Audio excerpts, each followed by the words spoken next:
At least 8 people have been killed in a suicide attack in Damascus. A man wearing an explosive belt blew himself up in a southwestern district. The area contains the main regime security headquarters. It is heavily policed. Meanwhile, Syrian state television says that Israel has fired rockets at a major military airport in Syria, just west of the capital, Damascus. The army says several rockets were fired from northern Israel just after midnight. The airport in Syria is a major facility used by the elite Republican Guards. A Syrian army commander is warning Tel Aviv there will be repercussions. Well, for more on all of this, Abubakr Al Shamahi joins us now from Gaziantep, that's in Turkey, near the border with Syria. Firstly, Abubakr, what do we know about this blast in Damascus?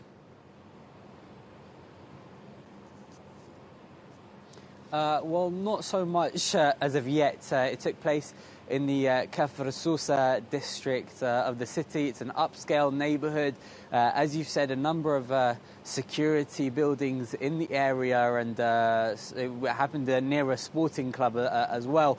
But in terms of who carried out this attack, again, no claims of responsibility, but you have to look at considering the security build-up in the area, it has to be said it would have been quite difficult for any external groups to come in and carry out the attack. So there's either some sort of security issue here, whereby the regime wasn't able to prevent an attack. Obviously, these attacks have happened in the past. Jabhat Fath al-Sham, formerly known as Jabhat al-Nusra, carried out attacks in Damascus. So the finger responsibility could be either at Jabhat Fath al-Sham or at Daesh, but as of yet, no claims of responsibility from any group to do with this attack.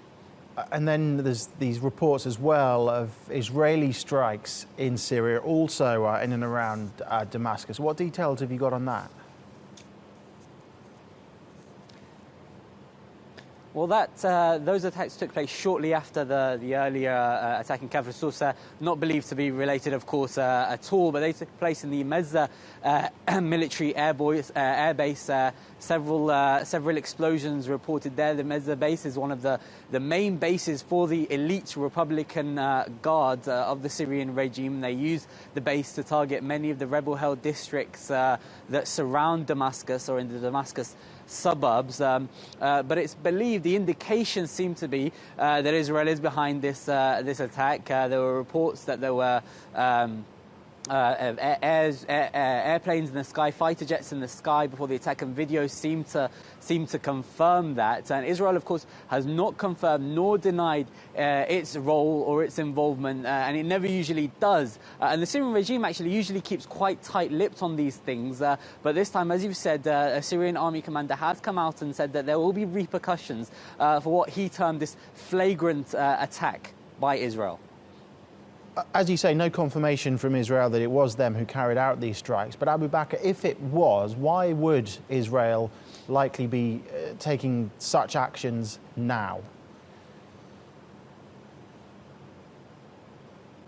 Well, of course, I mean, Israel and Syria are technically still at war. They've been at war since 1973, since the Arab-Israeli War of 1973, and Israel occupies the Golan Heights. They took that from Syria in 1967. But Israel's main involvement in Syria isn't necessarily about the regime. It's more about Hezbollah, the Lebanese Shia militia that is one of the regime's major allies. And whilst Israel hasn't taken any particular side in the conflict in Syria, they've been focused on Hezbollah. They think that Hezbollah is strengthening in this conflict. They've been picking up more and more military supplies and weapons, and so they've been particularly targeting the supply route for Hezbollah between Damascus and between the regime's military bases in Damascus and Lebanon itself. And there's been a number of strikes that are believed to have been Israeli. So in December 2013, Damascus airport was struck. There were a number of attacks in 2015 as well as the assassination of a leading Hezbollah figure, Samir Qantar, who was a leading military figure in Hezbollah. Israel is believed to have been behind all these attacks, but as I've said, they do not, as a policy, confirm any of their involvement in these attacks. Okay, Abubakr, thank you.